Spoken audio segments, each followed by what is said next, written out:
Sekarang, AI mulai masuk ke sekolah di Indonesia. Bahkan, banyak siswa sekarang mulai pakai AI buat belajar. AI bisa membantu menjelaskan pelajaran lebih cepat. Siswa sekarang bisa bertanya kapan saja tanpa harus menunggu guru. Beberapa sekolah juga mulai memakai teknologi AI untuk tugas dan ujian. Tapi, AI juga punya sisi berbahaya. Banyak siswa mulai terlalu bergantung pada AI untuk mengerjakan tugas. Kalau dipakai tanpa bijak, kreativitas dan kemampuan berpikir bisa menurun. Karena sebenarnya AI seharusnya membantu manusia, bukan menggantikan manusia. Menurutmu, apakah AI akan membuat pendidikan jadi lebih baik atau lebih berbahaya? Assalamualaikum warahmatullahi wabarakatuh. Saya ingin mengawali video ini dengan sebuah pertanyaan sederhana. Bagaimana jika siswa tidak lagi mengerjakan tugas dengan berpikir sendiri, tetapi cukup bertanya pada AI lalu menyalin jawabannya? Apakah itu tanda kemajuan pendidikan? Atau justru awal dari kemunduran proses belajar? Perkenalkan, saya Sri Lasmawati dengan NIM 2410058. Pada video ini, saya akan membahas tema AI dalam pendidikan Indonesia, solusi inovatif atau ancaman bagi proses belajar. Kita hidup di era ketika informasi tersedia hampir tanpa batas. Dulu, ketika kita ingin memahami suatu materi, seseorang harus membuka buku, mencari jurnal, atau bertanya langsung kepada guru. Tapi sekarang, cukup dengan mengetik satu pertanyaan, AI dapat memberikan jawabannya dalam beberapa detik. Kemudahan ini tentu mengubah cara belajar, tetapi ada hal yang perlu kita pertanyakan secara kritis. Apakah akses informasi yang semakin cepat otomatis membuat kualitas belajar menjadi lebih baik? Belum tentu. Disinilah saya melihat adanya asumsi yang sering luput. Banyak orang menganggap semakin cepat memperoleh jawaban, maka semakin efektif proses belajar. Padahal, belajar bukan hanya tentang memperoleh jawaban, tetapi belajar juga tentang bertanya, menganalisis, meragukan, dan menyusun pemahaman sendiri. Jika semua proses itu digantikan oleh AI, maka esensi belajar bisa berubah. Saya memilih tema ini karena AI merupakan isu pendidikan yang sangat relevan dan dekat dengan pengalaman pribadi saya. Sebagai mahasiswa, saya juga menggunakan AI.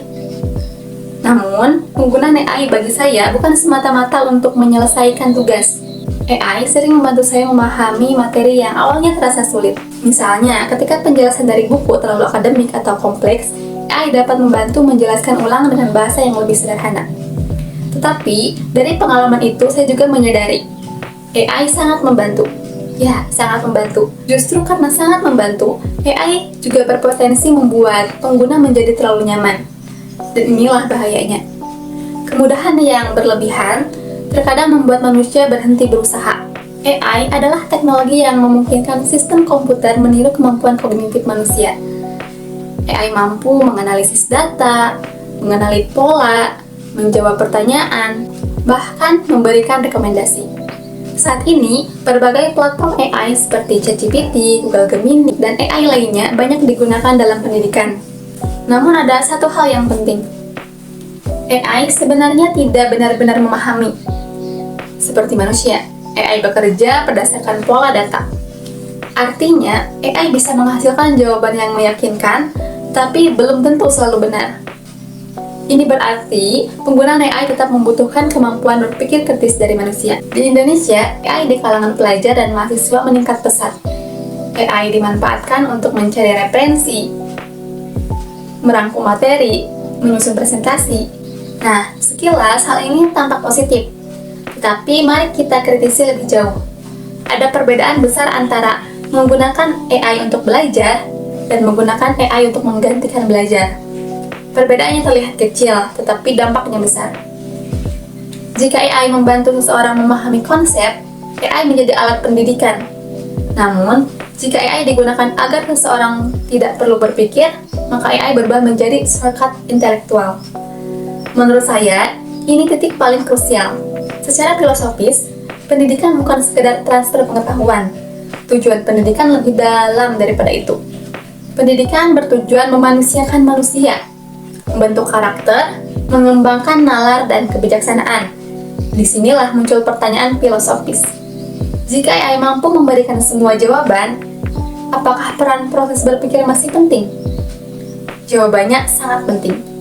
Seorang siswa mungkin memperoleh jawaban yang benar dari AI, tetapi kebenaran jawaban tidak selalu berarti terjadi pembelajaran. Skeptis akan mengatakan, memiliki jawaban bukan berarti memiliki pemahaman. Saya setuju dengan pandangan ini. Pendidikan sejati tidak berhenti pada apa jawabannya, tapi juga bagaimana sampai pada jawaban itu. Dari perspektif psikologis, AI dapat memberikan dampak positif maupun negatif. Dampak positifnya, AI membantu pembelajaran yang lebih personal. Siswa dapat belajar sesuai kecepatannya masing-masing. AI juga membantu menjelaskan materi yang sulit. Namun, ada risiko psikologis yang penting. Ketika otak terlalu sering menerima jawaban instan, kemampuan untuk berjuang menyelesaikan masalah bisa menurun.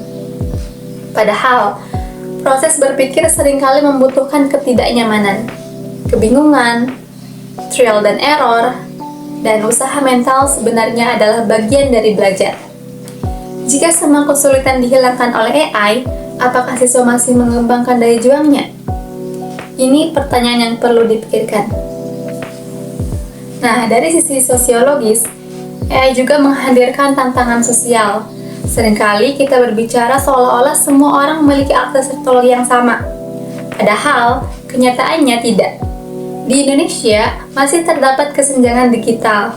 Sekolah di perkotaan mungkin memiliki akses internet yang stabil, perangkat yang memadai, literasi digital tinggi. Namun sebaliknya, banyak sekolah di daerah terpencil yang belum memiliki fasilitas serupa. Asumsi bahwa AI akan meningkatkan kualitas pendidikan untuk semua orang perlu dikritisi. Karena tanpa akses yang merata, AI justru dapat memperlebar ketimpangan pendidikan. Nah, untuk secara yuridis, pendidikan Indonesia berlandaskan pada tujuan pendidikan adalah mengembangkan peserta didik menjadi manusia yang cerdas, kreatif, dan bertanggung jawab. Dalam penggunaan AI, muncul berbagai persoalan, seperti plagiarisme, etika akademik, hak cipta, privasi data, dan masalah lainnya. Perkembangan AI berlangsung sangat cepat, namun regulasi sering berjalan lebih lambat. Akibatnya, muncul ruang abu-abu mengenai batas penggunaan AI yang etis. Nah, dalam pengelolaan pendidikan, penggunaan AI tidak bisa dibiarkan berjalan tanpa arah. Sekolah perlu melakukan perencanaan yang matang, guru juga perlu dibekali literasi AI. Tetapi menurut saya, tantangan terbesar ada pada evaluasi.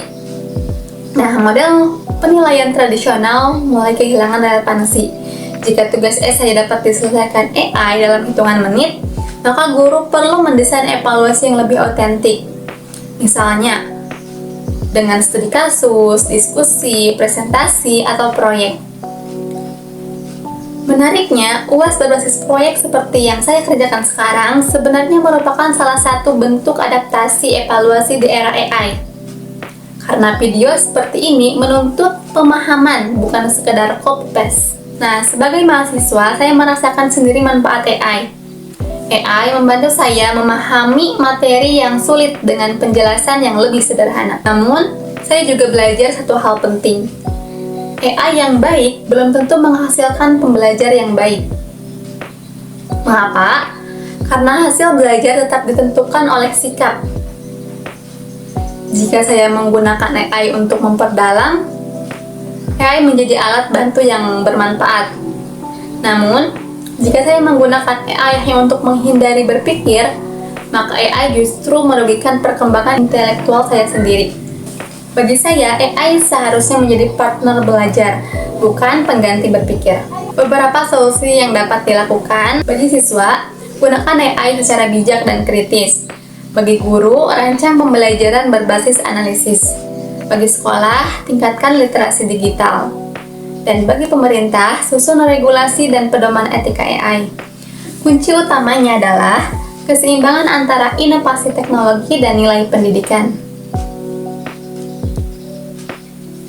Sebagai kesimpulan, AI dalam pendidikan Indonesia bukan sepenuhnya solusi dan bukan pula sepenuhnya ancaman. AI dapat menjadi inovasi besar yang meningkatkan kualitas pembelajaran, Namun, AI juga dapat berpotensi melemahkan esensi belajar jika digunakan tanpa kontrol. Pada akhirnya, ancaman terbesar AI bukan terletak pada teknologinya, melainkan pada kemungkinan hilangnya kebiasaan menulis untuk berpikir secara mandiri, kritis, dan reflektif. Karena itu, masa depan pendidikan bukan ditentukan oleh secanggih apa AI berkembang, melainkan seberapa bijak manusia menggunakannya. Sekian pemaparan dari saya. Mohon maaf atas segala kesalahan. Saya ucapkan terima kasih. Wassalamualaikum warahmatullahi wabarakatuh.